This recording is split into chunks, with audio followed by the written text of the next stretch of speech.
ஒரு 2-3 டிக்ஷனரியை வச்சு, 2-3 புக்கை வச்சு, பைபிள் கமெண்ட்ரி வச்சு அந்த எல்என்ஜி ஒயிட்டுடைய எழுத்துக்களை தமிழிலே கொண்டு வருவது மிகவும் கடினமான ஒரு காரியம், சாதாரண ஊழியம் அல்ல. ஆனால் சுமார் 25-30 ஆண்டுகளாக இந்த புஸ்தகங்கள் எல்லாம் தமிழிலே வெளிவருவதற்கு மிக முக்கியமாக இருந்த கதாபாத்திரங்கள் Peter Simon, doctor Shanmuganathan, Albert Zachariah போதகர் அவர்கள், இப்படி ஒரு சின்ன ஒரு மிஸ்ஸஸ் கமலா ஜெகதீசன். இன்னைக்கு தமிழ்ல இத்தனை புஸ்தகங்கள் இருக்கிறது சொன்னால் அதற்கு காரணம் இந்த முன்னோடிகள். ஆண்டவராகிய தேவன் ஏற்றேற்ற காலங்களில் அந்தந்த ஜனங்களை பயன்படுத்தி வருகிறார். ஆனால் இன்று உலகத்தின் முடிவு காலத்திலே வந்து நீங்களும் நடந்து இருக்கிறோம். ஒரு சபையாய் கூடி வருகிறோம், ஆனாலும் ஒரு சந்தோஷம் இல்லை. அப்படிப்பட்ட சூழலிலே வாழ்ந்து கொண்டிருக்கு உங்களுக்கும் எனக்கும் வேதத்திலிருந்து ஒரு சத்தியத்தை ஆண்டவர் கொண்டு வரும்படியாக சொன்ன சத்தியம் எங்க அப்பாவுக்கு ரொம்ப பிடிச்ச ஒரு பிரசங்கம். நான் பிரசங்கம் செய்த காலங்களிலே என்றோ ஒரு நாள், ஒரு 15 வருஷம் இருக்கு நினைக்கிறேன், அதற்கு முன்பு என்னுடைய தகப்பனார் இந்த மாதிரி உட்கார்ந்து கேட்டார் அந்த சர்மனை. சமாதானம் செய்கிறவர்கள் பாக்கியவான்கள், அவர்கள் தேவனுடைய புத்திரர் எனப்படுவார்கள். இதுதான் டாபிக்.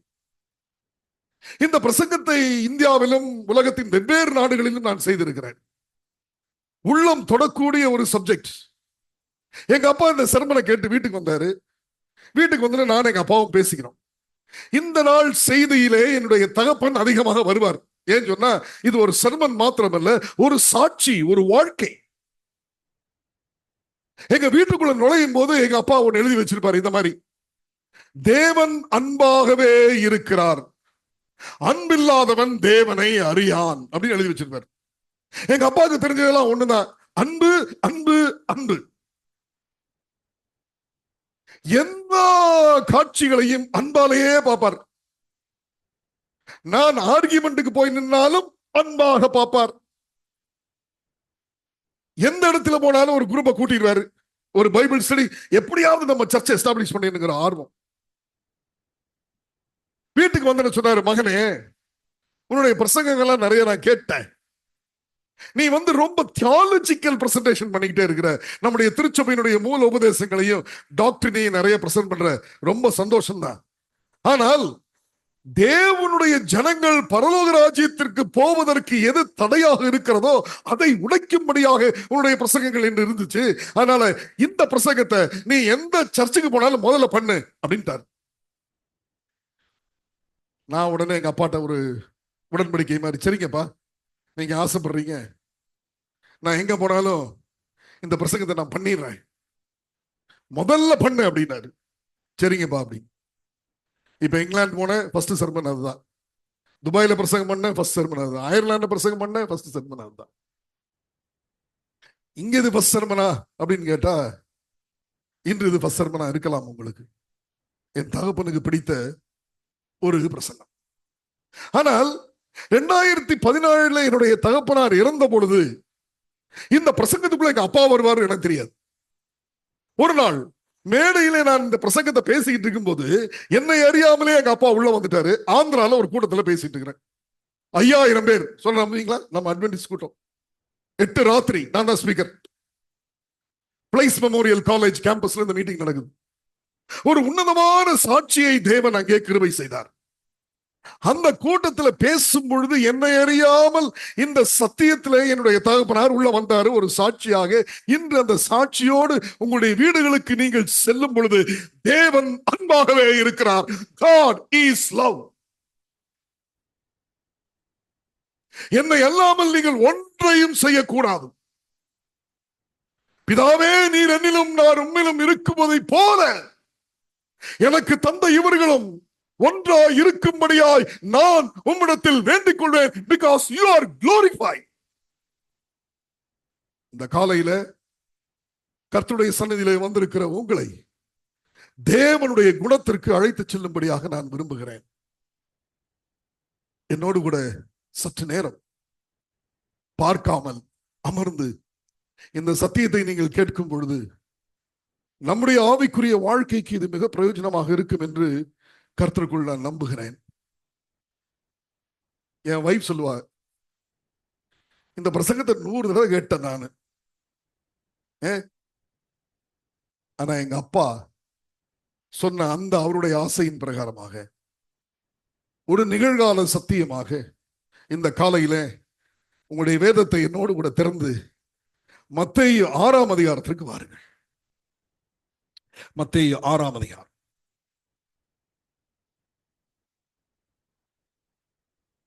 ஜெபம் செய்வோம். பரிசுத்தமுள்ள ஆண்டவரே, பரிசுத்தம் இல்லாமல் ஒருவனும் தேவனை தரிசிக்க கூடாதே. இருதயத்தில் சுத்தமுள்ளவர்கள் பாக்கியவான்கள், அவர்கள் தேவனுடைய புத்திரர் எனப்படுவார்கள். இவைகளையெல்லாம் கற்றுக் கொடுத்த பரலோக நித்திய பிதாவே இயேசுவே, இந்த காலையிலே இந்த ஈரோடு திருச்சபையிலிருந்து உம்முடைய பரிசுத்த முத்துக்களை தியானிக்கும்படியாக இவைகளை எடுத்து எங்கள் சபை விசுவாசிகளுக்கும் அடியனுக்கும் அலங்காரமாய் ஒரு மாலையாய் கோர்க்கும்படியாக நான் முயற்சி செய்கிறேன். இது என்னுடைய முயற்சி அல்ல, பரிசுத்த ஆவியானவர் கர்த்தாவே நீர் பேசும்படியாக வேண்டிக் கொள்கிறோம். இந்த செய்தியின் மூலமாய் பரலோக பிதா மகிமைப்படட்டும், இயேசுவானவர் மகிமைப்படட்டும். இயேசுவின் நாமத்தில் ஜெபிக்கிறோம். ஜெபம் கேளும் நல்ல பிதாவே. 2000 ஆண்டுகளுக்கு முன்பு ஆண்டவராய் இயேசுவானவரிடத்திலே சீஷர்கள் வந்து ஒரு கேள்வியை கேட்டார்கள். போதகரே, ஜெபிப்பதற்கு எங்களுக்கு கற்றுத்தர வேண்டும் என்று சொன்னார். இயேசுவானவர் எல்லாருக்கும் ஒரு ஜெபத்தை கற்றுக் கொடுத்தார். அந்த ஜெபத்தை நீங்கள் மனப்பாடமாக சொல்லுகிறீர்கள், நானும் மனப்பாடமாக சொல்லிக் கொண்டிருக்கிறேன். நம்முடைய பிள்ளைகளுக்கு மனப்பாடமாக கற்றுக் கொடுத்திருக்கிறோம். The Lord's Prayer, கர்த்தரின் ஜெபம். இந்த ஜெபம் ஒரு மாதிரி ஜெபம், ஒரு மாடல் பிரேயர். நீங்க சொன்ன மாட்டீங்க, இந்த ஜெபத்தை 8 கிளாஸ் எடுக்கிறேன், 8 மணி நேரம். அதெல்லாம் தூக்கி அந்த நோட்ஸ் எல்லாம் தூக்கி எங்கேயே வச்சாச்சு. இப்ப அதெல்லாம் எடுக்கிறது இல்லை, அதான் பழசாய் போச்சு.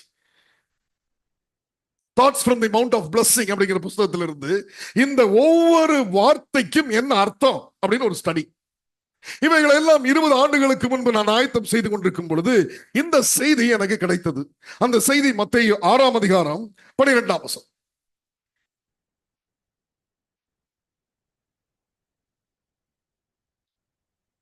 எங்கள் கடனாளிகளுக்கு நாங்கள் மன்னிக்கிறது போல எங்கள் கடன்களை எங்களுக்கு மன்னியும். Forgive our debts as we forgive our debtors. நீங்களும் நானும் ஆண்டவராகிய தேவனிடத்தில் போய் ஜெபிக்கிறோம். ஒருவேளை நீங்கள் இந்த ஜெபத்தை உங்களுடைய வாழ்க்கையில 1000 முறை ஜெபித்திருக்கலாம். ஆனால் இதனுடைய தாற்பயம் என்ன என்று புரியாமலே நீங்கள் ஜெபித்திருப்பீர்கள். எங்கள் கடனாளிகளுக்கு நாங்கள் மன்னிக்கிறது போல எங்களுடைய கடன்களை மன்னியும் என்கிற இந்த ஜெபத்தை தேவன் நம்முடைய வாயிலே கொடுத்து விட்டார். நீங்களும் நானும் ஜெபித்துக் கொண்டிருக்கிறோம். ஆனால் இந்த ஜெபத்திலே நீங்கள் தேவனோடு கூட ஒரு உடன்படிக்கை செய்கிறீர்கள். You make a covenant through this prayer. ஒரு உடன்படிக்கை செய்கிறீர்கள். இந்த உடன்படிக்கை என்ன? எங்கள் கடனாளிகளுக்கு நாங்கள் மன்னிக்கலன்னு சொன்னா எங்களுடைய கடன்களை எனக்கு மன்னிக்காதீங்க அப்படின்னு சொல்றோம். கரெக்டா தப்பா? கரெக்டா தப்பா? அப்படித்தானே ஜெபம் பண்றோம். இட்ஸ் இம்ப்ளைட், நேரடியாக சொல்லப்படல. ஆனா நான் போய் என்ன ஜெபம் பண்றேன், ராத்திரியில எல்லாம் முடிச்சுட்டு படுக்க போகும்போது எங்கள் கடனாளிகளுக்கு நாங்கள் மன்னிக்கிறது போல எங்களுடைய கடன்களை எங்களுக்கு மன்னியும் ஆமென் அப்படின்னு தூக்கிடுறோம். ஆனா ஆண்டவர்கிட்ட என்ன சொல்லிட்டோம்? எங்கள் கடனாளிகளுக்கு நாங்க மன்னிக்கலன்னா ஆண்டவரே நீங்கள் எனக்கு மன்னிக்காதீங்கன்னு சொல்லி நானா என் வாய் வழியா அவர்கிட்ட சொல்லிட்டு ஆமென் அப்படின்றோம். அப்படிதானே அர்த்தம்? கேள்வி, மன்னிச்சிட்டீங்களா? மன்னிச்சிட்டீங்களா?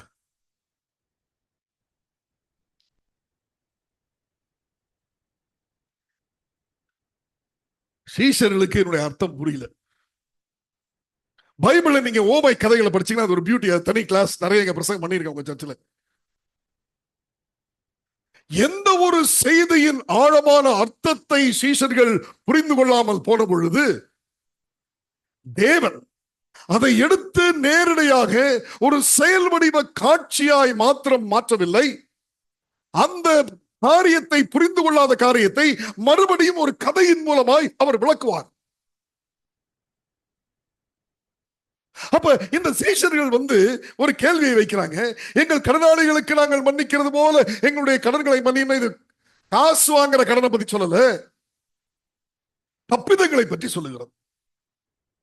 இதனுடைய அர்த்தம் சீஷர்களுக்கே விளங்கல. இந்த நாள் காலையிலே இந்த ஜெபத்தோடு கூட தேவனோடு கூட உடன்படிக்கை செஞ்சு நாங்க மன்னிக்கலன்னா நீங்க என்ன மன்னிக்காதீங்க, நீங்களே வாய் வழியா சொல்லிட்டு எங்களை மன்னியும் பண்ணின எப்படி மன்னிப்பாரு? மன்னிப்பு என்பது காணிக்கை மாதிரி.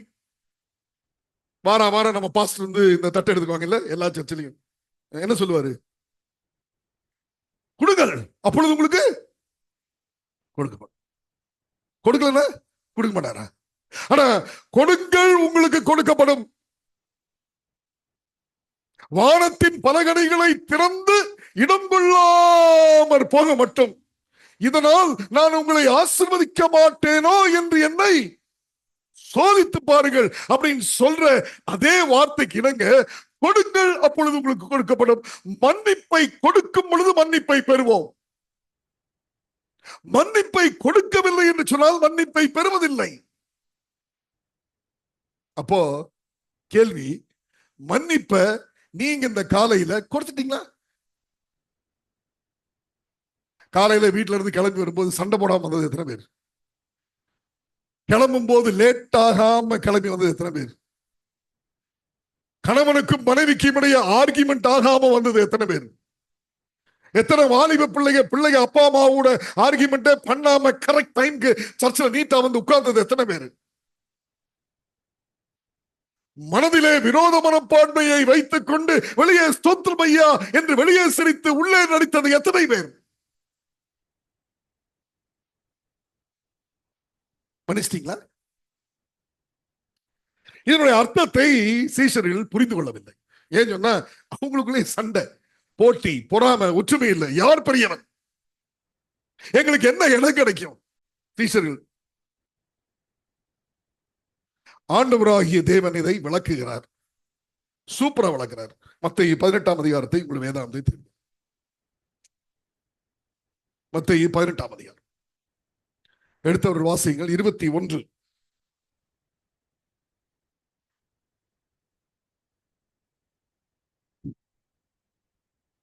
சரி, பேதுரு வந்து ஆண்டவர்கிட்ட ஒரு கேள்வியை கேட்கிறார். ஆண்டவரே, என் சகோதரன் வந்து எனக்கு விரோதமாய் குற்றம் செய்துவிட்டு மன்னிப்பை கேட்டால் நான் எத்தனை முறை மன்னிக்க வேண்டும்? அந்த காலத்தில் சீஷருடைய காலங்கள்ல வேதபாரர்களும் சரி, பரிசேயர்களும் சரி, நியாய சாஸ்திரிகளும் சொல்லிக் கொடுத்தது என்ன?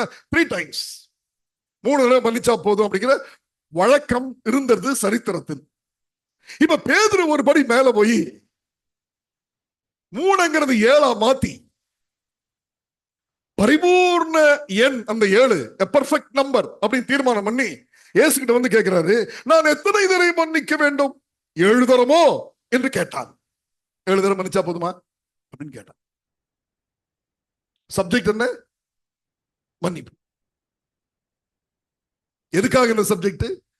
நீங்களும் நானும் ஜெபம் பண்ணிக்கிட்டே இருக்கிறோம், கொடுங்கள் அப்பொழுது கொடுக்கப்படும். நம்ம கொடுக்கலன்னா நமக்கு கிடைக்காது. 22. அதற்கு இயேசு, இப்ப இயேசு பதில் சொல்றாரு, 7 தரம் மாத்திரமல்ல 770 தரம் என்று உனக்கு சொல்லுகிறேன் என்கிறார். Not 7 times, but 7 into 70 times, 490 times.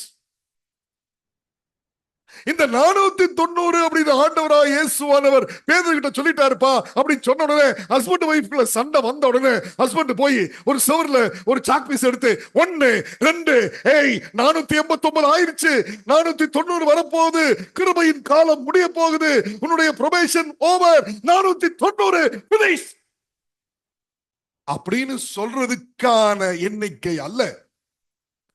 It is not quantified, but it is qualified.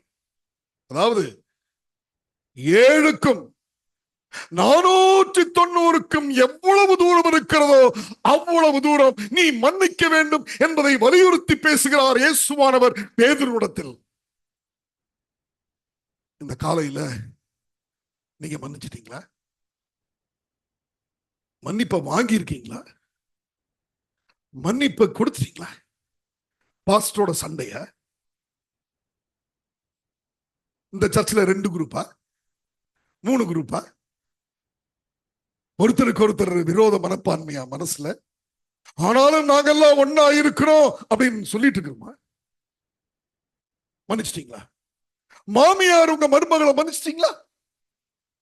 இங்க அமர்ந்திருக்கிற எத்தனை மாமியார் உங்களுடைய மருமகளை சொந்த மகளாக பாவித்து நீங்க நடத்துறீங்க? இங்க அமர்ந்திருக்கிற எத்தனை மருமகள் தன்னுடைய மாமியார அம்மா அப்படிங்கிற ஸ்தானத்துல நீங்க நடந்துக்கிறீங்க? உங்களுக்குள் இருக்கும் சண்டைகள் ஏதோ மன்னிப்பில் முடிகிறதா, அல்லது அது குடும்ப உறவுகளில் விரிசல்களை ஏற்படுத்தி பிரிவிலே முடிகிறதா? என் ஜனமே, practical Christianity is not about theology. ஆண்டவராய் இயேசுவானவர் சனிக்கிழமையை ஓய்வு நாளா வைக்க சொன்னாரு, ஞாயிற்றுக்கிழமையை ஓய்வு நாளா வைக்க சொன்னாருங்கிறது இங்க சப்ஜெக்ட் இல்ல. இங்க subject the character of God. ஆண்டவராகிய தேவனுடைய குணம் என்ன என்பதுதான். Christ Object Lessons, page number 69, Ellen G. White. Quote, when the character of Jesus Christ is perfectly reproduced in his people, then he will come to claim them as his own.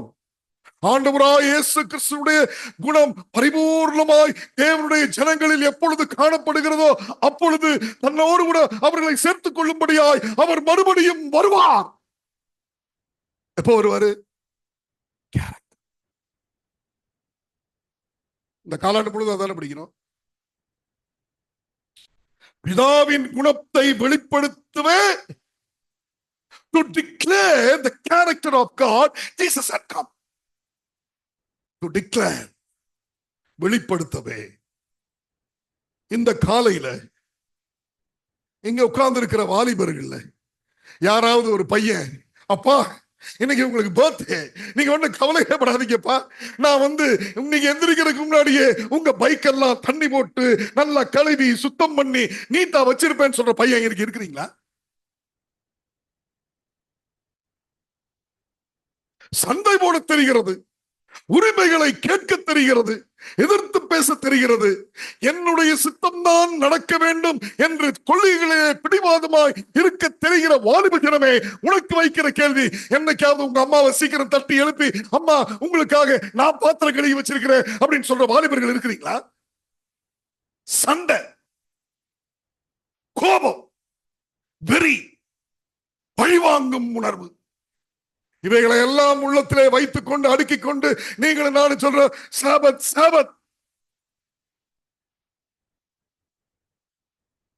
எத்தனை தடவை பண்ணிக்கணும்? 23.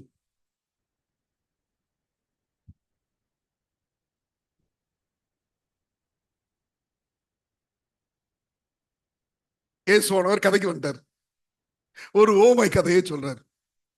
இப்ப கேள்வி, எதுக்கு இந்த ஓமை கதையை சொல்றாரு? மன்னிப்புனா என்ன அப்படிங்கிறது புரிய வைக்கிறதுக்கும், இந்த கதையிலே வரப்போகிற ராஜாவுடைய கதாபாத்திரம் எப்படிப்பட்டதாய் சித்தரிக்கப்பட்டிருக்கிறதோ அப்படிப்பட்டவராம் நித்திய பிதா. இந்த கதையிலே வருகிற கடன்காரன் நீங்களும் நானும். இந்த கதை வடிவிலே சிறு குழந்தைகள் புரிந்து கொள்ளும்படியாக மன்னிப்புனா என்ன என்று கற்றுக் கொடுக்கிற ஒரு ஓமை கதை இந்த ஓமை கதை. ஒரு அப்பா இருந்தாரு, அந்த அப்பாவுக்கு 2 பையன். தெரியுமா கதை? உங்களுக்கு ஒரு கேள்வி கேட்டா சொல்லிடுவீங்களா? சின்ன பையன் சொத்தெல்லாம் வாங்கிட்டு போயிட்டான். அவனுக்கு பேரு ப்ராடிகல் சன்னா, கெட்ட குமாரன், இளைய குமாரன். கேள்வி, இந்த கதையிலே வருகிற அண்ணன் யார்? ஏன் நீங்கள் அண்ணனை பத்தி படிக்கிறது இல்லை? அப்ப அண்ணனை பத்தி தெரிஞ்சுக்க வேண்டாமா? யாருக்காவது அண்ணன் யாருன்னு தெரியுமா இங்க உட்கார்ந்து இருக்கிறதுல? Who is his brother? இந்த எல்டர் பிரதர் யாரு? இந்த எல்டர் பிரதர் சொல்றாரு, தம்பி வீட்டுக்குள்ள வந்துட்டா நான் வீட்டுக்குள்ள வரமாட்டேன் அப்படின்னு சொல்றான். சொன்னானா? சொன்னானா சொல்லியா? அப்ப தம்பி மட்டும்தான் முக்கியம் கதையில, அண்ணன் வேண்டாம். கிறிஸ்துவுக்குள் அருமையானவர்களே, ஆண்டவராகிய தேவன் இந்த ஓமை கதைகளை நீங்களும் நானும் எப்படி புரிந்து கொண்டு நம்முடைய ஓன் சொந்த முயற்சியிலே வியாக்கியானம் செய்ய வேண்டும் என்று கொடுக்கல. இது பரலோகம் எப்படி பார்க்கிறது என்கிற பார்வையில பார்க்கணும். நான் சில நாடுகள்ல போய் பிரசங்கம் பண்ணி முடிச்சோன்னு கேட்பாங்க, இப்படியெல்லாம் பைபிள்ல இருக்கா? நிறைய ஞாயிற்றுக்கிழமை சபைகள்ல என்ன கூப்பிடுறதுக்கு காரணம் அதுதான். ஒரு முதல் பிரசங்கம் முடிஞ்சோன்னா இப்படி எல்லாம் பைபிள் இருக்கா பிரதர்? இப்ப கதை சொல்றாரு. ஒரு ராஜா, நம்ம சுருக்கிடுவோம் மணி ஆயிட்டு, ஒரு ராஜா, அந்த ராஜா ஒரு நாள் யாருக்கு கஜானாவிலிருந்து கடன் கொடுக்கப்பட்டதோ அவங்க எல்லாம் கூப்பிடுறாரு. ஆடிட் நடக்குது. இந்த ஆடிட் நடக்கும் போது எப்படி 23 பரலோக ராஜ்யம் தன் ஊழியக்காரரிடத்தில் கணக்கு பார்க்க வேண்டும் இருந்த ஒரு ராஜாவுக்கு ஒப்பா இருக்கிறது. அவன் கணக்கு பார்க்க தொடங்கின போது 10,000 தாலந்து கடன் பட்டவன் ஒருவனை அவனுக்கு முன்பாக கொண்டு வந்தார்கள். ஒருத்த வந்து 10,000 தாலந்து கடன் வாங்கி இருக்கிறான். புடிச்சுவா, அவன் திரும்பி கட்டவே இல்லை. நீங்க கடன் வாங்கியிருக்கீங்களா? இங்க இருக்கிறவங்க யாராவது கடனே வாங்கலையா? கடனே வாங்காதவங்க யாராவது கை தூக்கலாம் பாப்பேன். நானு ஒவ்வொரு சர்ச்சிலையும் கேட்கிறேன், கையே போறதில்லை. நம்ம எல்லாரும் கடன் வாங்கியிருக்கோம். சரி, அடுத்த கேள்வி, வாங்கின கடன் நம்ம கொடுத்துட்டோமா? கொடுத்துட்டோமா? நோட்டீஸ் வந்திருக்கா உங்களுக்கு? Bike loan, car loan, housing loan, personal loan, credit card loan வாங்கிருக்கீங்களா? வாங்கினது திருப்பி கட்டிட்டீங்களா? ரொம்ப வருஷத்துக்கு முன்னாடி இந்த மொபைல் போன் வந்தது. அப்ப ரிலையன்ஸ் ஜியோல வேற ஒரு டெக்னாலஜி இருந்தது, சிடிஎம்ஏ டெக்னாலஜின்னு சொல்லுவாங்க. அந்த மொபைல் போன் ஒன்று நான் வாங்கியிருந்தேன் கனெக்ஷனுக்கு. கொஞ்ச நாள் கழிச்சு அது சரியில்லைன்னு ரிட்டர்ன் பண்ணிட்டேன். திடீர்னு பார்த்தா ஒரு நாள் லாயர் நோட்டீஸ் எனக்கு எங்க வீட்டுக்கு. திறந்து பார்த்தா ஷாக்கு. நான் வந்து முழுசா பணத்தை திருப்பி கட்டல சொல்லி நான் ஏன் மேல கேஸ் போடக்கூடாதுன்னு லட்சம். ஆனா நான் பணத்தை ஒழுங்கா கட்டணாச்சே அப்படின்னு படிச்சு பார்த்தா உன்னுடைய கணக்குல இன்னும் ஒரு ரூபா பாக்கி இருக்கு. அது எனக்கு சீரியஸா சொல்ற, போய் சொல்ல, இன்னும் ₹1 பாக்கி இருக்கு. அதனால அந்த ₹1 செட்டில் பண்ணுது எனக்கு லெட்டர். அந்த லெட்டருக்கு ₹1 50 செலவு பண்ணிருக்கா கொரியர். திருப்பி கொடுத்துட்டீங்களா? கொடுக்கிறவன் திரும்ப வராது என்று நினைத்து கொடுக்கட்டும், பிரைஸ் காட். ஆனால் வாங்குகிறவன் திரும்ப கொடுக்க வேண்டும் என்கிற யதார்த்த உண்மையிலே இருக்க வேண்டும். அப்படிப்பட்ட சூழ்நிலையில இந்த ராஜா $10,000 நம்ம கடன் கொடுத்தோம், கூப்பிட்டவன அப்படின்னு கூப்பிட்டு வர்றாங்க. 25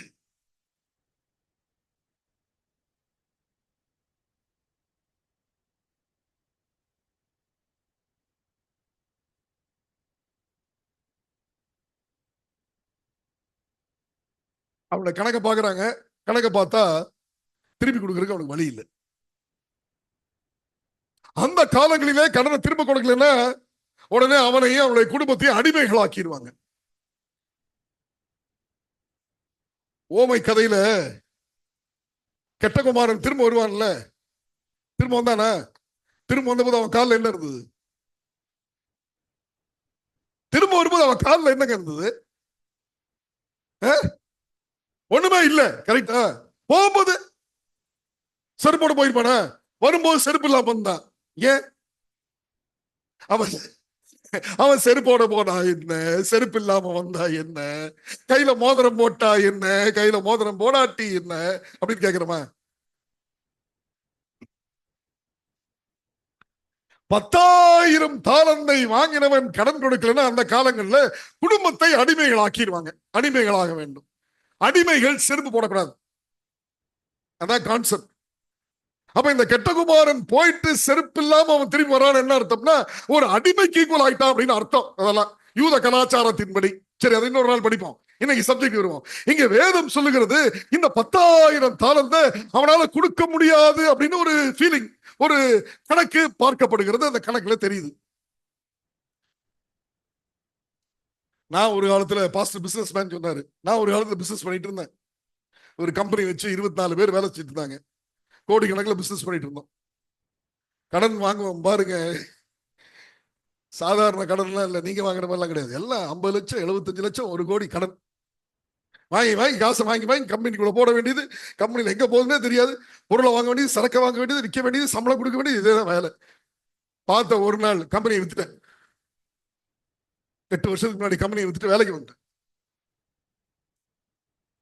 கிறிஸ்துவுக்குள் அருமையானவர்களே, 10,000 தாலந்தை திருப்பி கொடுக்க முடியாது என்பதை ராஜா கண்ட பொழுது உங்ககிட்ட இருக்கிற எல்லாத்தையும் விட்டு கடன் அடைன்னு சொன்னாரு. ஆனா கடன் அடைக்க முடியாதுங்கிற சூழ்நிலை வந்த போது 26 அப்பொழுது அந்த ஊழியக்காரன்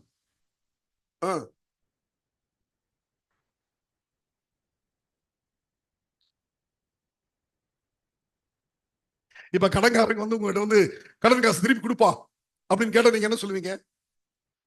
பண்றது பண்ணு பாத்துக்கலாம் சொல்லுவீங்களா? என்னப்பா கொடுத்துறப்பா, எப்படியாவது கொடுத்துறப்பா, நாளைக்கு கொடுத்துறப்பா, அடுத்த மாசம் கொடுத்துறப்பா அப்படிங்கிற மாதிரி இந்த மனிதன் வணங்கி, ஆண்டவனே என்னிடத்தில் பொறுமையாயிரும், எல்லாத்தையும் நான் உனக்கு கொடுத்துறேன் அப்படின்னு தான் சொல்றான். அந்த ஊழியக்காரனுடைய ஆண்டவன் மனதிறங்கி அவனை விடுதலை பண்ணி கடனையும் அவனுக்கு மன்னித்து விட்டார். இந்த கதையில வருகிற ராஜா மன இரக்கம் உடையவர். இந்த கதையிலே வருகிற ராஜா மன உருக்கம் உடையவர். இந்த கதையிலே வருகிற ராஜா விடுதலை செய்கிறவர்.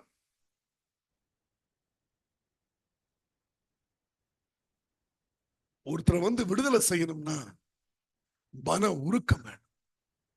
ஒருத்தரை விடுதலை செய்யணும் அப்படின்னு சொன்னா மன்னிக்க வேண்டும். மன உருக்கம் மன்னிப்பை உருவாக்குகிறது. மன்னிப்பு அவனை விடுதலை செய்கிறது. ஆண்டவராய் இயேசுவானவர் இதோ நம்மேல் மன உருக்கம் வைத்தார். அப்படிப்பட்ட ராஜாவாம் இந்த ராஜா. ஆண்டவராகிய இயேசுவானவர் மனம் உருகினார். அப்படிப்பட்ட ராஜாவாம் இந்த கதையில் வருகிற ராஜா. இந்த ராஜா இயேசு என்பவரின் கதை.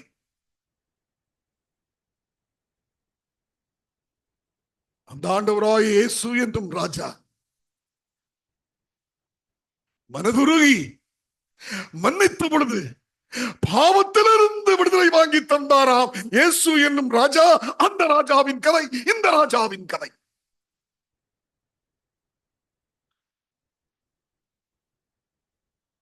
போ, மன்னிச்சிட்டோம், போ, அக்கவுண்ட்ஸ் டிபார்ட்மெண்ட் வா, ரைட் ஆஃப் பண்ணு.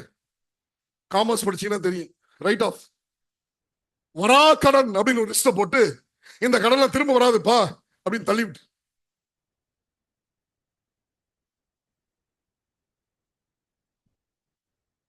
வாங்கின கடன் எவ்வளவு? 10,000 தாலந்து. தாலந்து is a unit of measure. அந்த காலங்களிலே தாலந்து வந்து எடை. ஒரு தாலந்து என்பது அந்த காலங்களில் சரித்திர ஆசிரியரின்படி 33 கிலோ. ராஜாவின் கஜானாவில் இருந்து கடனாய் கொடுக்கப்பட்டது, காசலாக கொடுக்கப்பட்டது. either it was in the form of gold or silver. தங்கம் அல்லது சில்வர் தான் கொடுக்கப்பட்டுச்சு. அப்ப 10,000 தாலந்து கோல்டு இவன் கடன் வாங்கி இருந்தான்னு சொன்னா அந்த 10,000 தாலந்து கோல்டோட வேல்யூ எவ்வளவு இருக்கும் அப்படின்னு சொல்லி இந்த பிரசங்கத்தை ஆயத்தம் பண்ணும்போது நான் உட்கார்ந்து ஒரு ரிசர்ச் பண்ணேன்.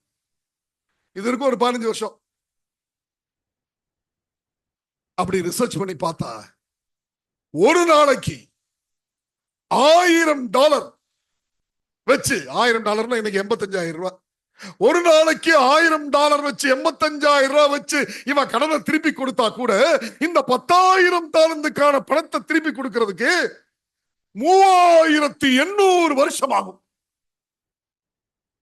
இவ்வளோ பெரிய கடன். அந்த கடனை திருப்பி கொடுக்கிற வரைக்கும் உயிரோடு இருப்பானா?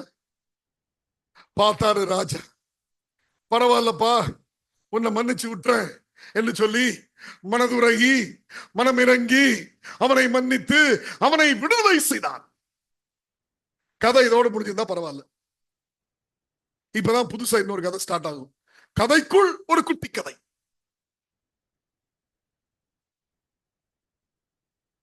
அப்படி இருக்கு. அடுத்த வாசிங்க.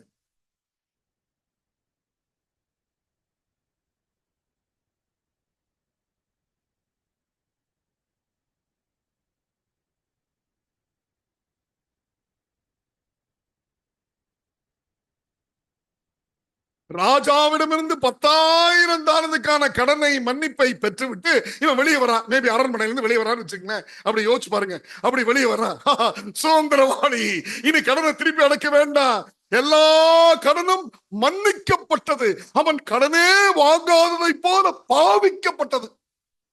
ஜஸ்டிஃபைட் அப்படிங்கிற வார்த்தை தான். நான் பாவமே செய்யாததை போல தேவன் என்னை பாவிக்கிறார். It is justified. அப்போ வெளியே வந்த உடனே அப்படி ஒருத்தன் வரான். நம்மகிட்ட 100 வெள்ளி காசு கடன் வாங்கின வர்றாப்பா அப்படின்ட்டு இந்த 10,000 தாலந்துக்கு மன்னிப்பை வாங்கின இவன் இந்த 100 வெள்ளி காசு கடன் பிடிச்சு துரத்து பிடிக்கிறான். பிடிச்சிட்டு ஏய் எங்கிட்ட 100 வெள்ளி காசு வாங்கல, திருப்பி எடுத்து வை, இப்படியே வை அப்படின்னு கேட்கிறான். இந்த 100 வெள்ளி காசு எவ்வளவு அளவு அப்படின்னா 3800 வருஷம் அடைக்க வேண்டிய கடன் மாதிரி பெரிய கடன் அல்ல. இந்த 100 வெள்ளி காசுங்கிறதுக்கு பேரு தினாரின் பேரு. நடுவில் ஒரு சின்ன ஹோல் இருக்கும். நீங்க துபாய், அபுதாபி, UAE எல்லாம் போனீங்கன்னா பார்க்கலாம், தினாரின் பேரு, சில்வர் காயின். இந்த 100 வெள்ளி காசு என்பது 6 மாசத்துல திருப்பி கொடுக்கிற கடன். 10,000 தாலந்துக்கான மன்னிப்பை பெற்றவன் 100 வெள்ளி காசுக்கான மன்னிப்பை கொடுப்பதற்கு ஆயத்தமில்லை. பெற்றுக்கொண்டதை கொடுக்கவில்லை. கொடுக்கவில்லை என்று சொன்னால் பெற்றுக்கொள்வதற்கு தகுதி இல்லை. இப்போ 29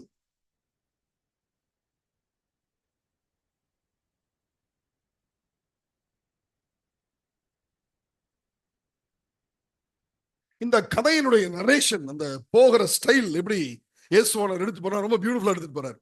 அதாவது இவன் என்னெல்லாம் இந்த ராஜா கிட்ட கெஞ்சினானோ அதெல்லாம் இவன் அவங்கிட்ட கெஞ்சிறான். இவன் காலில் விழுந்தா ராஜா காலில், இவன் காலில் விழுகிறான். விழுந்து என்னிடத்தில் பொறுமையாயிரும், இவன் ராஜா கிட்ட கேட்டதை இவன் பேமெண்ட் கேட்கிறான். இது வேண்டும் என்று எழுதப்பட்டிருக்கிறது. பொறுமையாயிரும், எல்லாவற்றையும் உமக்கு கொடுத்து தருகிறேன் இவன் ராஜா கிட்ட சொன்னான். இப்ப இவன் கிட்ட சொல்றான். இப்போ இந்த மனுஷனுடைய உள்ளத்துல ஒரு திங்கிங் எண்ணம் வரணும். என்ன எண்ணம்னா, இப்படித்தானப்பா நம்ம ராஜா காலில் விழுந்தோம், இப்படித்தானே நம்ம ராஜாவிட்ட கெஞ்சணும், என்ன மன்னிச்சிருக்கேன், நான் எப்படியாவது கொடுத்துறேன் இவன் சொல்றது தானே நானும் சொன்னேன். அது அடுத்தது நான் இப்படி சொன்ன போது இந்த 10,000 தாளந்த ராஜா எனக்கு மன்னிச்சுட்டாரு, நானும் இவனை மன்னிக்கிறோம் என்கிற பரிசுத்த ஆவியானவரின் உணர்வு அவனுக்கு கொடுக்கப்படுகிறது. ஆனால் அந்த உணர்வை மீறி அடுத்த வசனம்,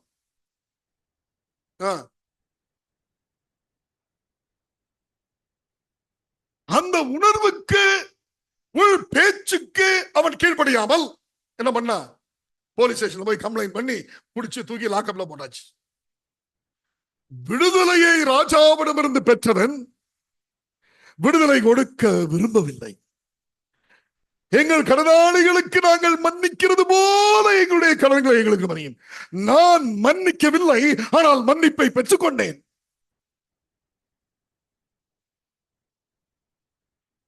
முப்பத்தி ஒன்று,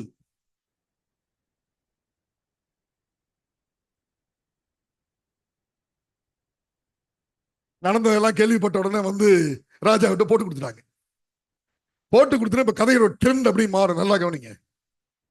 அப்பொழுது அவனுடைய ஆண்டவன் அவனை அழைப்பித்து, 32, அழைத்து பொல்லாத ஊழியக்காரனை நிறுத்திக்கிறாங்க. என்னடா அது, கொஞ்ச நேரத்துக்கு முன்னாடி இந்த ராஜா அவன்கிட்ட நல்லா பேசி என்ன அவனை விடுதலை பண்ணிட்டாரு, இப்ப திடீர்னு மாறிடுச்சு. பொல்லாத ஊழியக்காரனே, நீ என்னை வேண்டிக் கொண்டபடியால் அந்த கடன் முழுவதையும் உனக்கு மன்னித்து விட்டேனே. Did I not forgive? நான் உன்னை மன்னிக்கலையா? ஆண்டவரே எங்களை மன்னியும் என்ற போது நான் மன்னிக்கலையா? மன்னித்து விட்டேனே. 33, நல்லா கவனிங்க. நான் உனக்கு இறங்கினது போல, நிறுத்திக்கோ, நான் உனக்கு மன்னித்தது போல அப்படின்னு அவர் சொல்லல. ஃபர்ஸ்ட் நான் உனக்கு இறங்கினது போல, அதை நான் முன்னாடியே சொன்னேன். ஒரு மனிதனை விடுதலை செய்ய வேண்டும் என்று சொன்னால் மன்னிப்பு வேண்டும். மன்னிப்பு வர வேண்டும் என்று சொன்னால் மனம் இறங்க வேண்டும், மனம் உருக வேண்டும். அருமையானவர்களே, நான் உனக்கு இறங்கினது போல நீயும் உன் உடன் வேலைக்காரனுக்கு இறங்க வேண்டாமோ? நான் அன்பு காண்பித்தது போல நீயும் அன்பு காண்பிக்க வேண்டாமோ? நான் பொறுமையாயிருந்தது போல நீயும் பொறுமையாயிருக்க வேண்டாமோ? நான் தியாகம் செய்ததை போல நீயும் தியாகம் செய்ய வேண்டாமோ என்று எல்லாவற்றையும் உள்ளடக்கி ஒரு வார்த்தையில சொல்றாரு, நான் இறங்கினது போல. Character of the king. கர்த்தர் கர்த்தர் கர்த்தர் பெரியவர், கர்த்தர் நீடிய பொறுமையானவர், அவர் தயையும் அவர் சத்தியமும் அவர் இதோ மிகுந்த சமாதானமுடைய தேவனாக அவர் இருக்கிறார். பிகாஸ் கர்த்தர் இஸ் கர்த்தர். I am the I am. ஆண்டவராகிய தேவனுடைய குணத்தை வெளிப்படுத்துகிற ராஜா, ராஜா என்கிற ராஜாவின் கதையை வைத்து தேவனுடைய குணத்தை வெளிப்படுத்துகிற ஜீசஸ் கிரைஸ்ட். நான் இறங்கினது போல நீங்களும் இறங்க வேண்டாமா? மன்னிப்பை பெற்ற நீ மன்னிப்பை கொடுக்க வேண்டாமா? கிறிஸ்துவுக்குள் அருமையானவர்களே, 34 நிறுத்திக்கோ. கொஞ்ச நேரத்துக்கு முன்னாடி மனம் இறங்கினாரு, மன்னிச்சாரு, விடுதலை பண்ணிட்டாரு. இப்ப அதே ராஜாவுடைய இன்னொரு கேரக்டர் காமிக்கிறாங்க. என்ன கேரக்டர்? அவனுடைய ஆண்டவன் கோபமடைந்து அவன் பட்ட கடனை எல்லாம் கொடுத்து தீர்க்கும் அளவும் உபாதிக்கிறவரிடத்தில் அவனை ஒப்பு கொடுத்தான். இப்ப ராஜா என்ன பண்ணாரு சொன்னா, கோபம் அடைஞ்சு, நான் உனக்கு இறங்கினது போல நீ இறங்க வேண்டாமா? நான் உன்னை 10,000 தாளந்துக்கு மன்னிச்சு அப்படின்னா நீ 100 வெள்ளிக்காசுக்கு மன்னிக்கணுமா வேண்டாமா? நான் உன்னை மன்னிச்சு இறங்கி இதோ கடனில்லா மனிதனாக உன்னை பாவித்து உன்னை விடுதலை பண்ணது தப்பா போச்சு, தூக்கி போடுங்களா உள்ள என்று தேவனுடைய இன்னொரு குணத்தை காண்பித்தார். A God of authority. கிறிஸ்துவுக்குள் அருமையானவர்களே, இப்ப 35 கன்க்ளூட் பண்றாரு. யார்கிட்ட பேசுறாரு? யார்கிட்ட பேசுறாரு? பேதுருகிட்ட பேசுறாரு. முடிக்கிறார் கதையை. எப்படி முடிக்கிறாரு பாருங்க, நல்லா கவனிங்க. நீங்களும் அவன் அவன் தன் தன் சகோதரன் செய்த தப்பிதங்களை, இந்த இடத்துல வந்து கடன் சொல்லல, கடன்கிற வேர்டை எடுத்துட்டு தப்பிதம்னு போட்டார். அவன் அவன் தன் தன் செய்த தப்பிதங்களை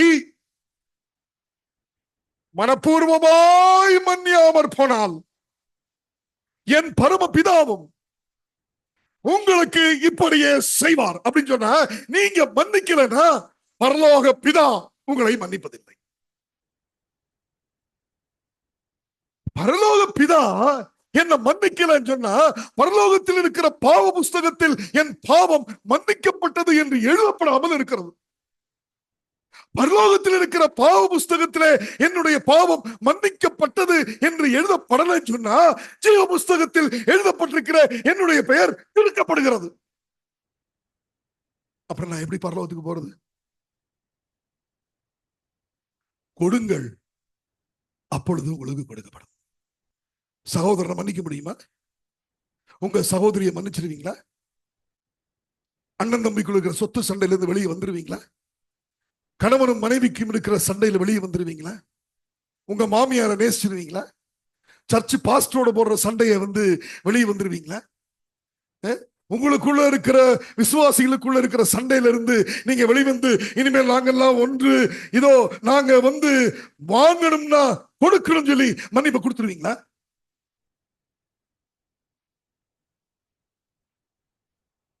கிறிஸ்துவுக்குள் அருமையானவர்களே, நம்முடைய உள்ளங்களை உலுக்கும் ஒரு செய்தி. Is it possible? உண்மையிலே மன்னிக்க முடியுமா?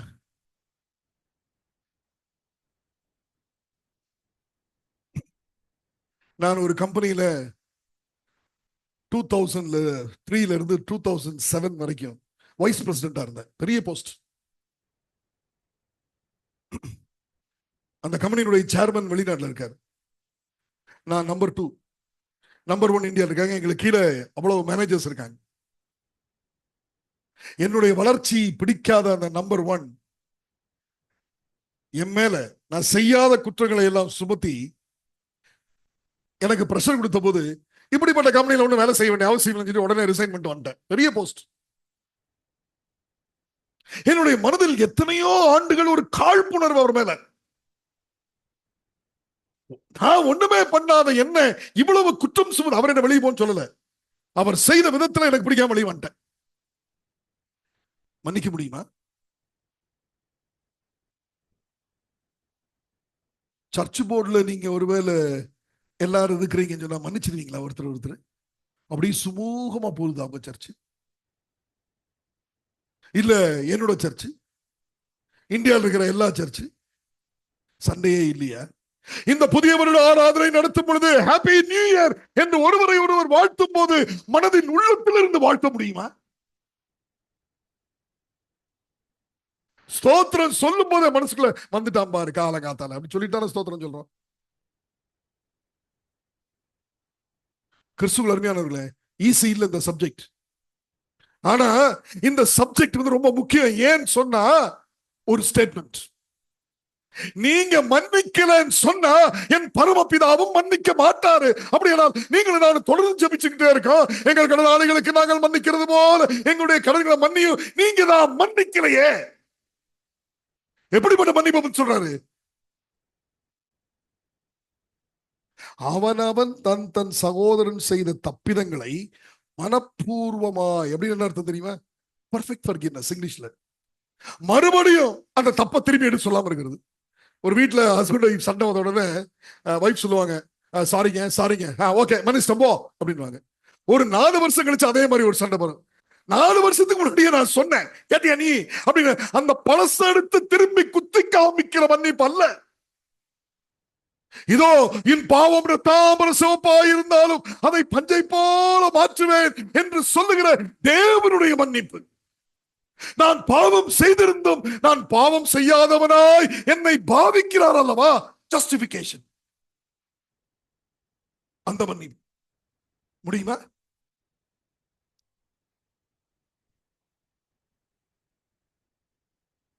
அம்மா சொன்ன உடனே வேற வழி இல்லாம மக வந்து போய் பாத்திரம் கழுகுறான். ஒரே சவுண்ட், டமால் டிபில் டமால், பாத்திரம் கழுகுறாங்க. கோவம், துணி அடிச்சா 2 கிழிஞ்சிடும்.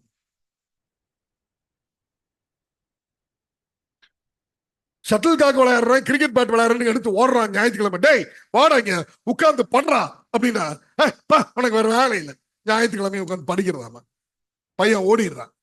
ஆனா சனிக்கிழமை சர்ச்சுக்குள்ள வந்து நிச்சயம் இயேசு என் சொந்தமே அப்படின்னு பாட்டு பாடுறான்.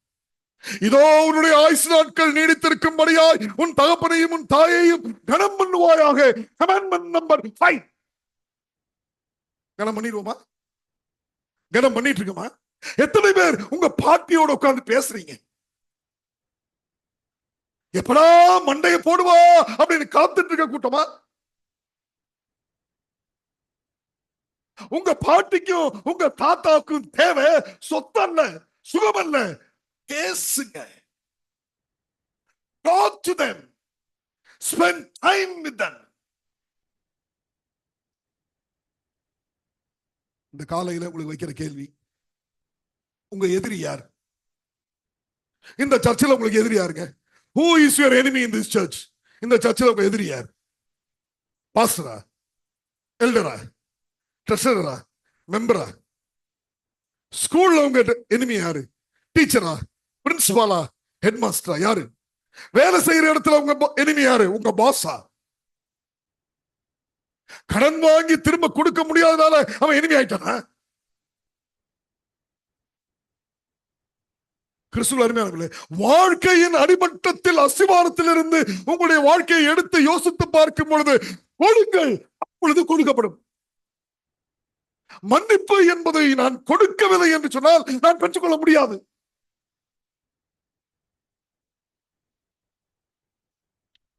எங்க வீட்டுல நாங்க 3 பேர். எங்க அப்பா கதைக்குள்ள வருவார்.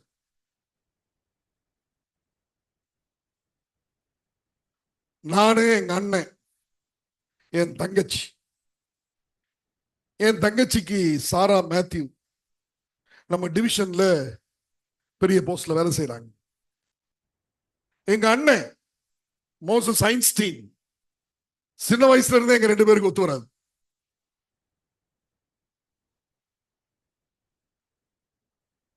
சிகரெட், கஞ்சா அப்படின்னு எல்லாத்துக்கும் அடிமையாகி போனவன் பள்ளிக்கூட வயசுலயே. எங்க அப்பாவையும் அம்மாவையும் இதோ ஈரோட்ல வச்சு டார்ச்சர் பண்ணி இருக்கிறதெல்லாம் இன்னைக்கு காலையில் நான் வாக்கிங் போகும்போது ஞாபகம் வந்துச்சு. நானும் எங்க அண்ணனும் ரொம்ப வருஷமா பேசிக்கிறது இல்லை. ஏன் சொன்னா அவனுடைய நடவடிக்கை. ஒவ்வொரு முறையும் எங்க அப்பாட்ட போய் நான் சொல்லும் போதெல்லாம் எனக்கு எங்க அப்பாவுக்கு சண்டை. எங்க அப்பா சொல்ற டைலாக் எல்லாம் ஒன்னே ஒண்ணுதான், தேவன் அன்பாகவே இருக்கிறார், உங்க அண்ணன் ஒரு நாள் மாறுவான்டா, உங்க அண்ணன் ஒரு நாள் மன்னிப்பு கேட்பான்டா. மனம் திரும்புகிற அனுபவம் பரலோகத்தில் மிகுந்த சந்தோஷத்தை கொண்டு வருது.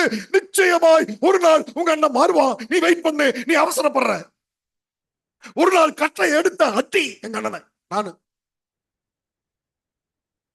ஏன் சொன்ன, எங்க அப்பா அம்மாவை அவமரியாதையா பேசிட்டாங்க. ஆனா அப்பா அம்மா அமைதியா இருக்காங்க. தம்பிக்கு பொறுக்கல. அது எப்படி நீ அப்பா அம்மாவை அப்படி பேசலாம்னு சொல்லி கட்டை எடுத்து அட்டிக்க போய் நடு ரோட்ல சண்டை. எத்தனையோ வருஷங்களுக்கு முன்னாடி. அப்படிப்பட்ட எங்க அண்ணனும் நானும் மனசுல தூரமாயிட்டே போயிட்டோம். ரெண்டு பேருக்கும் பேச்சே இல்லை. நான் படிச்சு வளர்ந்து திருமணமாகி இருந்த வாழ்க்கை வேற ஒரு இடம், அவன் இருக்கிற இடம் வேற ஒரு இடம். ஆனா எங்க அப்பா எப்பயுமே சொல்லுவாரு, மனுஷகுமாரன் கெட்டு போனதை இழந்து போனதை தேடுவதற்கும் மீட்டுக் கொள்வதற்குமே அவர் வந்தார். God came in search of the lost sheep. காணாமல் போன ஆட்டை தாண்டா தேடி வந்தாரு. நீதி உள்ள ஆட்டை தேடி வரல. பொறுமையாரு. எத்தனை வருஷமா பொறுமையா இருக்கிறது? 10 வருஷம், 20 வருஷம், 30 வருஷம். எத்தனை வருஷம் பொறுமையா இருக்கு? அண்ணன் மாறுவான் மாறுவான் மாறுவான்னு எத்தனை வருஷமா பொய்யா இருக்கு? ஒரு நாள் எங்க அப்பாவுக்கு 84 வயசு, சுகமில்லாம போயிட்டார். அந்த சுகமில்லாத சூழ்நிலையிலும் ராத்திரி முழுவதும் மதுரையில வீட்டுல உட்கார்ந்து டிரான்ஸ்லேட் பண்ணிட்டே இருப்பார். சென்னையில இருந்து மதுரைக்கு போனேன். டாக்டர்கிட்ட கொண்டு போய் பார்த்தா எங்க அப்பாவுக்கு லிவர் சிரோசிஸ் என்னும் நோய். டாக்டர் சொன்னாரு, ரொம்ப நாள் இருக்க மாட்டாங்க. அண்டையில இருந்து 6 மாசம் எங்க அப்பாவை பார்க்கறதுக்காக நான் சென்னையில இருந்து வாரம் என்னுடைய பிஸி ஷெட்யூல்லையும் ஒவ்வொரு வாரமும் போய் போய் அப்பா கூட இருப்பேன். ராத்திரி முழுவதும் எங்க அப்பா தூங்க மாட்டார். உடல்நலம் சரியில்லை. சின்ன குழந்தையா மாறிட்டார். ஒன்னும் தெரியாதவர். அவரை குளிப்பாட்டுல இருந்து எல்லாம் நான் தான் பண்ணணும். நைட் என்ன தூங்கவே முடியாத 10 தடவை நினைப்பார், ஜோஸ்பா ஜோஸ்பா தண்ணி விடு, ஜோஸ்பா பாத்ரூம் கூட்டு போ, ஜோஸ்பா ட்ரெஸ் மாத்தி விடு. 3 நாள் எங்க அப்பா கூட இருப்பேன். சென்னைக்கு ஓடி போவேன், திருப்பி வருவேன். இப்படியே ஓடிக்கொண்டிருந்த காலம். ஒரு நாள்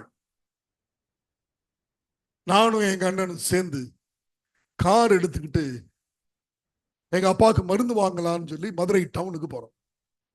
மதுரை டவுன்ல போய் மதுரையில டவுன்ல மருந்தை வாங்கிட்டு எங்க அண்ணன் வண்டி காரை ஓட்டுறா. நாங்க 2 பேரும் வர்றோம். எங்களுக்குள்ள பெரிய பேச்செல்லாம் கிடையாது. எங்க அப்பா சம்பந்தப்பட்ட டாபிக் மட்டும்தான் எங்க 2 பேருக்குள்ள. ஏன்னு சொன்னா அந்த காழ்ப்புணர்வு என் மனசுல இன்னும் இருக்கு, இவன் நடந்துக்கிற விதம். திரும்பி வரும்போது போன் வருது எங்க அம்மாட்ட இருந்து, சீக்கிரம் வாங்க, அப்பா உடம்பு சரியில்லை. வேகமாய் காரை ஓடிட்டு வந்தோம். வீட்டுல வந்து ஓட்டு பார்த்தா காரை நிறுத்திட்டு எங்க அண்ணன் ஹால்ல ஓடிட்டா. நான் இறங்கி கையில மருந்தெல்லாம் வச்சுட்டு வேகமா உள்ள ஓடினா கட்டில் எங்க அப்பா படுத்திருக்காரு. எங்க அம்மா அழுகுறாங்க, எங்க அண்ணி அழுதுட்டு இருக்காங்க. ஒரே அழுகையின் சத்தம். உடனே உள்ள ஓடி போய் அப்பா என்னாச்சு அப்படின்னு கேட்கிறேன். எங்க அம்மா அழுகுறாங்க, எங்க அண்ணி அழுகுறாங்க, எங்க அப்பா அப்படியே கண்ணு உள்ள போய் அப்படியே படுத்துட்டு இருக்காங்க. என்னமா ஆச்சு, எதுக்கு இப்படி அழுகுறீங்க? டேய், அப்பா வாந்தி எடுத்துட்டார. வாந்தி எடுத்தா என்ன என் கேள்வி. கீழே பார். அப்பதான் கீழே பாக்குறேன், கட்டில் கடியில இவ்வளவு ரத்தம். எங்க அப்பா வாந்தி எடுத்த ரத்தம். எனக்கு தெரிஞ்சிருச்சு. டாக்டர் சொன்னாரு, லாஸ்ட் டைம் எங்க அப்பாவுக்கு வந்துருச்சு அப்படின்ட்டு. உடனே அந்த ரத்தத்துல அப்படியே முழங்கால் பிடி போட்டு எங்க அப்பா கையை எடுத்து இப்படி பிடிச்சேன். பிடிச்சிட்டு சொன்னேன், அப்பா சொல்லுங்கப்பா, நான் சொல்றது சொல்லுங்க. எங்க அப்பா அப்படியே கண்ணு முழிச்சு அப்படியே பாக்குறாரு. ஜோஸ்பா அப்படின்னாரு. எங்க அண்ணனை பார்த்தாரு, ஐன்ஸ்டீன் அப்படின்னாரு. எங்க அண்ணி, எங்க அம்மா எல்லாரையும் மாத்தி மாத்தி பாக்குறாரு. கண்ணு உள்ள சொருகுது. இந்த கையை பிடிச்சு, அப்பா சொல்லுங்க, கர்த்தர் என்னை இருக்கிறார், சொல்லுங்கப்பா. உடனே எங்க அப்பா கர்த்தர் சொல்ல முயற்சிக்கிறாரு, வாய் வரமாட்டேங்குது. இதோ மரண இருளின் பள்ளத்தாக்கில நடந்தாலும் பொல்லாப்புக்கு பயப்படேன். தேவரீர் என்னோடு கூட இருக்கிறீர். உம்முடைய கோலும் உம்முடைய தடியும் என்னை தேற்றும். சொல்லுங்கப்பா சொல்லுங்க. சொல்ல முடியல. முயற்சி பண்றாரு, வரல. டிரான்ஸ்லேஷன், பைபிள், புக்கு, ரெஃபரன்ஸ் எல்லாம் அப்படி கிடக்குது. 6 மாசமா ஓடி வந்து பாக்குறேன். சொல்லுங்கப்பா.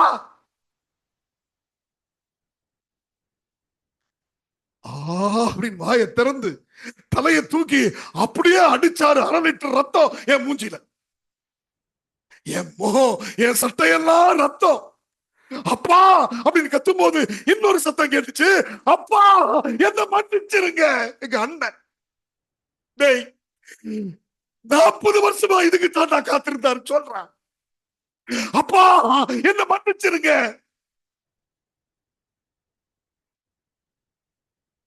எங்க அப்பா சிரிக்கிறார். எங்க அண்ணனை பாக்குறாரு, என்ன பாக்குறாரு. இப்ப எனக்கு தெரிஞ்சிச்சு எங்க அப்பா என்ன சொல்ல வர்றாரு. டேய் நான் சொன்னா இல்லையா, என்னைக்காவது ஒரு நாள் இவன் மன்னிப்ப கேட்பான்னு சொன்னா இல்லையாடா அப்படிங்கிற மாதிரி என் கண்ணுக்குள்ளேயே எங்க அப்பா பாக்குறாரு. அப்பா நீங்க கரெக்ட் தான், நீங்க கரெக்ட் தான். அண்ணன் திரும்பிட்டானா, மன்னிப்பு கேட்கிறான்ப்பா.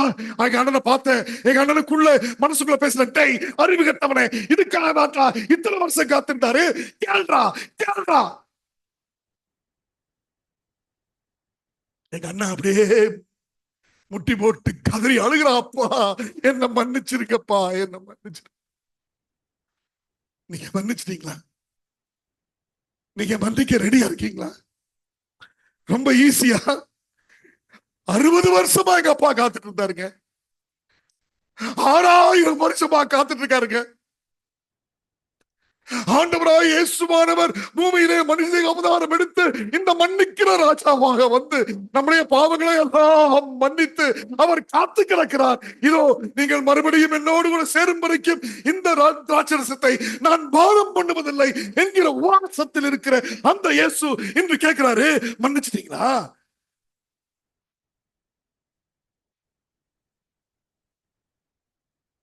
அப்பாவை தூக்கி ஆம்புலன்ஸ்ல போட்டோம். அப்பாவோட உட்கார்ந்து ஆம்புலன்ஸ் போனது நானு. எவ்வளவு பெரிய பாக்கியம். அப்பா 6 மாசம் ஓடி ஓடி வந்து பாத்துறேன். கடைசியில நீங்க ஜெயிச்சிட்டீங்கப்பா. உங்க மகன் மாறிட்டாப்பா, உங்க மூத்த மகன் மன்னிப்பு கேட்டாப்பா. நீங்க சொன்னது கரெக்ட் தான்ப்பா. மனுஷகுமாரன் இழந்ததையும் இதோ இழந்து போன பாவிகளையும் மீட்கவே வந்தார். தேவன் அன்பாகவே இருக்கிறார். அன்பில்லாதவன் தேவனை அறியான். You are right, my dad.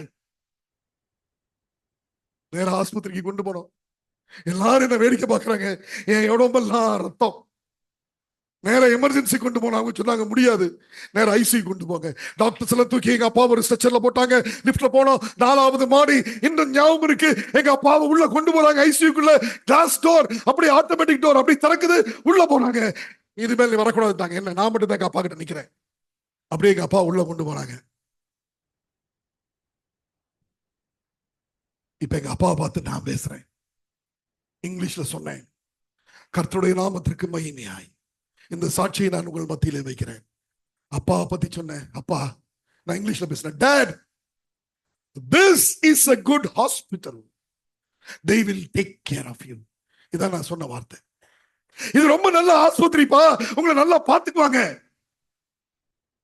அவ்வளவு நேரம் பேசாம இருந்த எங்க அப்பா அந்த ஸ்ட்ரெச்சர் உள்ள போகும்போது தலையை தூக்கி சொன்னார் என்கிட்ட இங்கிலீஷ்ல, Joseph, see you in heaven.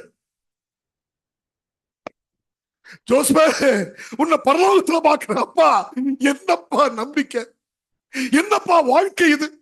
சாகும் தருவாயினோ இவ்வளவு நம்பிக்கையா நான் பரலோகம் போவேன். அப்படிப்பட்ட ஒரு வாழ்க்கையை அவர் வாழ்ந்திருக்கிறார் என்று சொன்னார். பாவ சேற்றுகளிலே விழுந்து போய் கிடக்கிற என் ஜனமே, பாவ சேற்றுகளிலே விழுந்து போய் கிடக்கிற இந்த ஜோசப்புக்கு நான் வைக்கிற கேள்வி, will you see your father in heaven? ஐசியூல வச்சிருந்தாங்க, பேசல, என்ன மட்டும் உள்ள விட்டாங்க. நான் போயெல்லாம் ஒவ்வொரு முறையும் கையை பிடிச்சு அந்த டாக்டர்கிட்ட பெர்மிஷன் வாங்கிட்டு சொன்னேன், அப்பா சொல்லுங்கப்பா, கர்த்தர் என்ன இப்படி இருக்கிறார் சொல்லுங்கப்பா. எல்லாரும் என்ன பார்ப்பாங்க. ஆனா நான் தொட்ட உடனே எங்க அப்பாவோட கால் ஆடும். வாய்க்குள்ள குத்தி இறக்கி வெண்டிலேட்டர் போட்டாங்க. பேச முடியல. எல்லாருக்கும் சொல்லியாச்சு, வெவ்வேறு ஊர்ல இருந்து எல்லாம் வந்தாச்சு. 2வது நாள் ஐசியூல டாக்டர் இருந்து எங்களுக்கு சொன்னாங்க, வெண்டிலேட்டர் கழட்டணும், பல்ஸ் ஒண்ணு இல்ல, நீங்க கையெழுத்து போடணும், நம்ம எல்லாத்தையும் கழட்ட போறோம். நான் தான் கையெழுத்து போட்டேன். வென்டிலேட்டரை கழட்டினாங்க. நானும் என் தங்கச்சி எங்க அப்பா பக்கத்துல போனோம். எங்க அப்பா காலை இப்படி தொட்டோம். வென்டிலேட்டரை எடுத்து சாகிறதுக்கு முன்னாடி எங்க அப்பா கண்ணு திறந்து என்ன பார்த்தாரு, என் தங்கச்சியை பார்த்தாரு. நாங்க 2 பேரும், மற்றவங்க எல்லாம் வெளியே இருக்காங்க. நான் எங்க அப்பாவை பார்த்தேன். எங்க அப்பா என்ன பார்த்தாரு, சிரிச்சார். சிரிச்சுட்டு அவர் சொன்னார், சாகும்போது ஜோசப், இங்கிலீஷ்ல பேசினாரு, be of good comfort and cheer. தைரியமா சந்தோஷமா இருங்கப்பா. அப்படியே கண்ணு மூடி இறந்துட்டார். அப்பா, உங்களுக்கு பிடிச்ச பிரசங்கப்பா.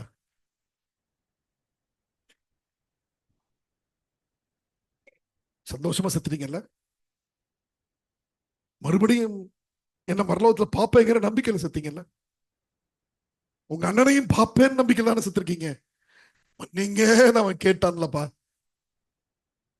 அப்பா எப்படி இப்படி ஒரு வாழ்க்கை வாழ முடிகிறது, சாகும்போது இவ்வளவு தைரியம் உங்களுக்கு எங்கிருந்து வருகிறது? அப்படியானால் ஒரு பரிசுத்தமான வாழ்க்கை நீங்கள் வாழ்ந்திருக்க வேண்டும் அல்லவா? கிறிஸ்துவின் குணம் உங்களிலே வெளிப்பட்டிருக்க வேண்டும் அல்லவா? நாம் நம்பிக்கையோடு இருக்கிறோமா? இந்த காலையில ஆண்டவராகிய தேவன் உங்களுக்கும் எனக்கும் வைக்கிற கேள்வி, மன்னிச்சிட்டீங்களா? இந்த மதியானம், இந்த ராத்திரியிலே உங்களுடைய வீடுகளுக்கு சென்று ஆண்டவருடைய சமூகத்திலே ஆண்டவராகிய தேவன் கொடுத்த இந்த ஜெபத்தை நீங்கள் சொல்லும் பொழுது, எங்கள் கடனாளிகளுக்கு மன்னிக்கிறது போல எங்களுடைய கடன்களை மன்னியும் என்று சொல்லும் பொழுது, அது அர்த்தமுள்ள ஜெபமாக இருக்கட்டும், அது உண்மையான ஒரு ஜெபமாக இருக்கட்டும். மன்னிக்கிறீங்களா? யார்கிட்ட எல்லாம் மன்னிப்பு கேட்கணுமோ அவங்க கிட்ட எல்லாம் மன்னிப்பு கேட்க நீங்க ரெடியா இருக்கீங்களா? யாருக்கெல்லாம் மன்னிப்பை கொடுக்கணுமோ அதை பக்க வச்சுக்கிட்டு, பிடிச்சு இருக வச்சுக்கிட்டு, நான் மன்னிப்பே கொடுக்க மாட்டேன் என்று வைராக்கியமான கற்பாறையான இருதயத்தை உடையவர்களாக இல்லாமல் அதை உடைத்து நொறுக்குகிற இருதயத்தை தேவன் உங்களுக்கு தருவாராக. ஏன் சொன்னா, மன்னிப்பு என்பது சுலபமான காரியம் அல்ல. It's God's character. எப்ப மன்னிக்கலாம்? 7 தடவையா? 490 தடவையா? 3 தடவையா? Ellen G. White quote, you are not forgiven when you forgive. நல்லா கவனிங்க, you are not forgiven when you forgive. நீங்க மன்னிக்கும் போது உங்கள் மன்னிப்பு கொடுக்கப்படல. என்னடா அது, ரொம்ப வித்தியாசமா இருக்கு. you are not forgiven when you forgive. ஒரு கமா போட்டு அவங்க எழுதுறாங்க, as you forgive. நீங்க மன்னித்துக் கொண்டே இருக்கும் பொழுது தேவன் உங்களை மன்னித்துக் கொண்டே இருக்கிறார். நீங்கள் மன்னிப்பை எப்பொழுது நிறுத்துகிறீர்களோ அப்பொழுது உங்களுக்கு மன்னிப்பு நிறுத்தப்படுகிறது. மன்னிக்க முடியுமா? இந்த சவாலை தேவன் உங்கள் முன்னிலே வைக்கிறார். பரலோக பிதாவே, எங்கள் கடனாளிகளுக்கு மன்னிக்கிறது போல எங்கள் கடன்களை எங்களுக்கு மன்னியும். ஆமென்.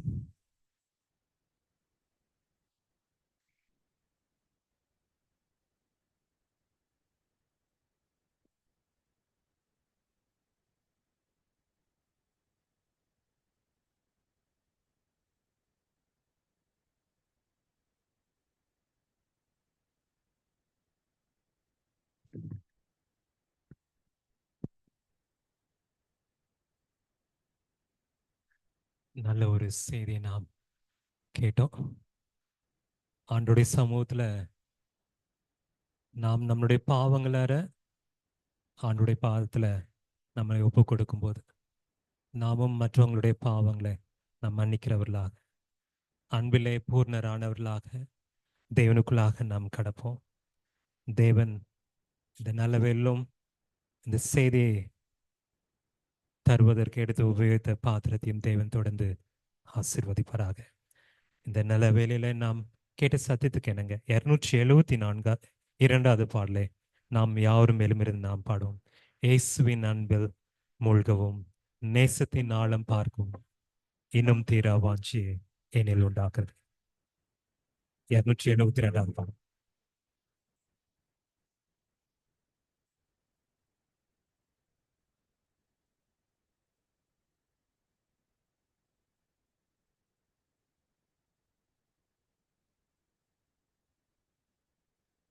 இயேசுவின் அன்பில் மூழ்கவோம், நேசத்தினால பார்க்கவோம், இன்னமும் தீர வாஞ்சையே என்னுள் உண்டாகுகிறதே.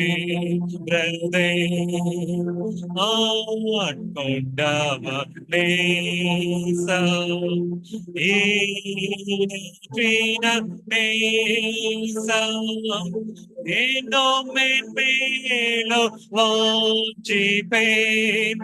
உன்னதரை போற்றுவேன்.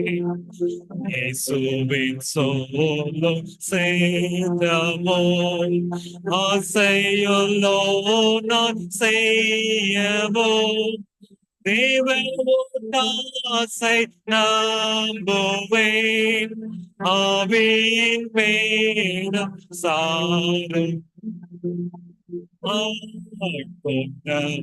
நேசம், ஈடேற்றின நேசம், இன்னும் மேலும் வாஞ்சிப்பேன்,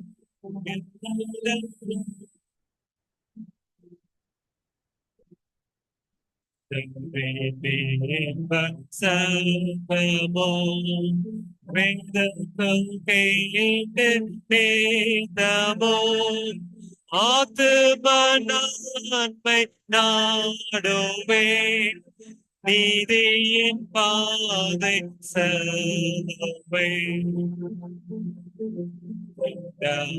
நேசம், ஈடேற்றின நேசம், இன்னும் மேலும் நாடுவேன், உன்னத அன்பை போற்றுவேன். சுபிதாச்சரியங்களும் ஆசையும் வெற்றிலை தோன்றும்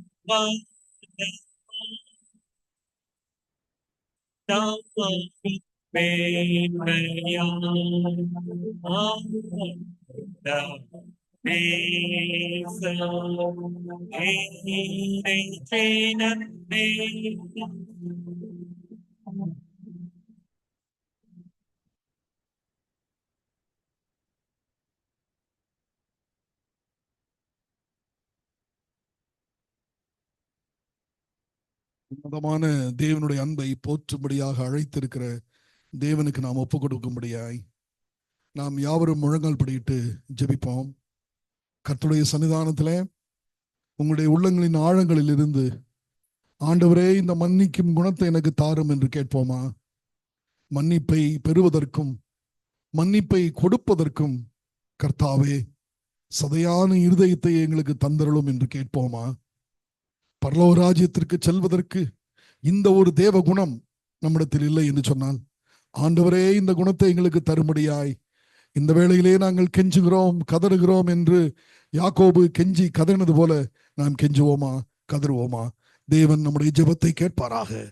வல்லமையுள்ள தேவனுடைய காதுகள் இதோ பாவிகளின் ஜெபத்தை கேட்பதற்கு அவர் இன்றும் வல்லமையுள்ளவராக இருக்கிறார். ஜெபிப்போம்.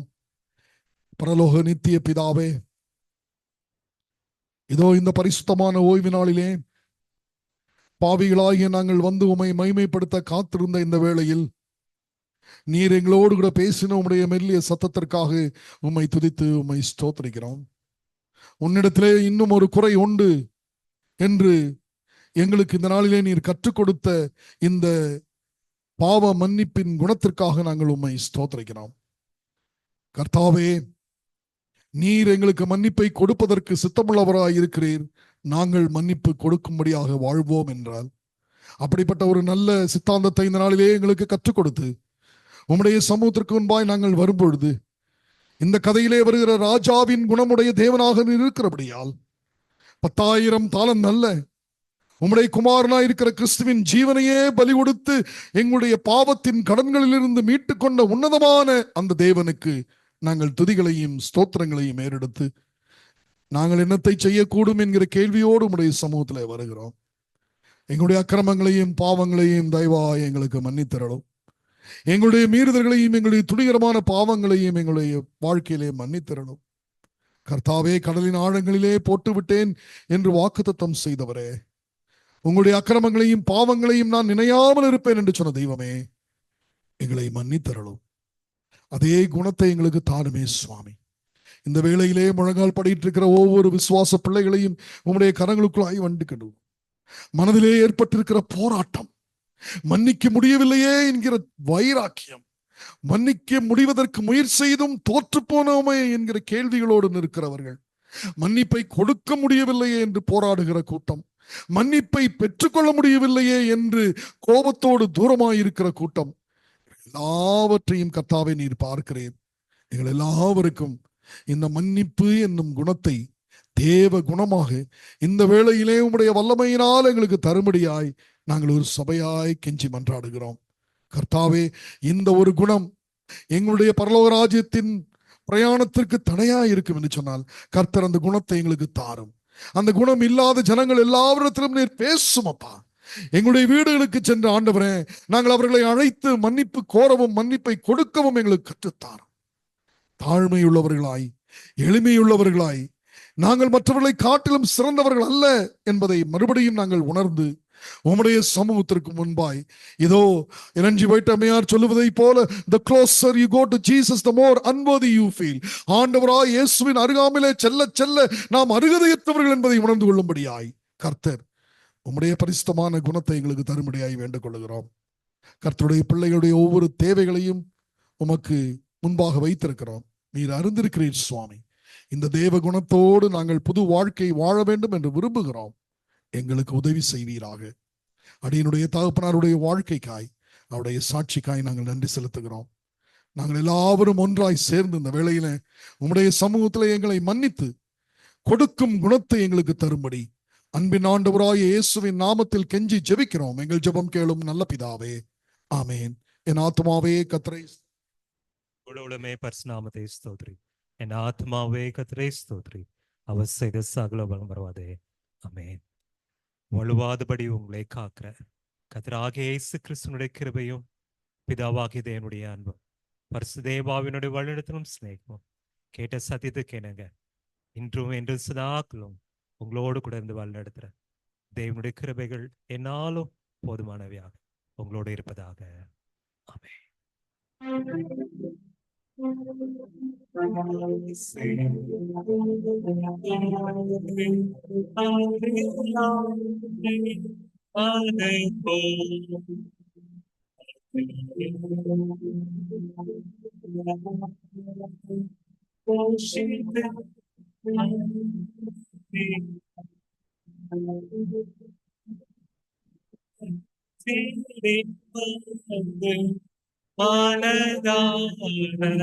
போற்றினோம்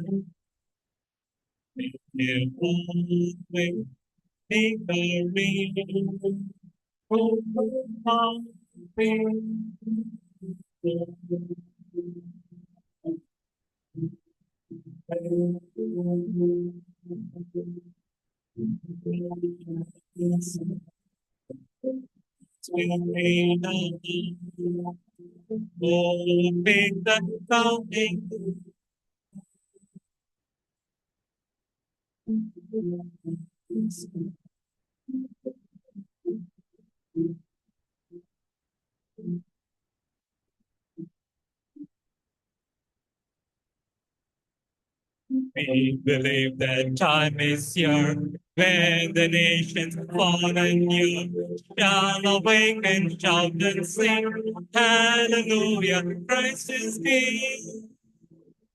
We have the Son that was within our hearts, bring the trumpet of the Lord. Bring the trumpet of the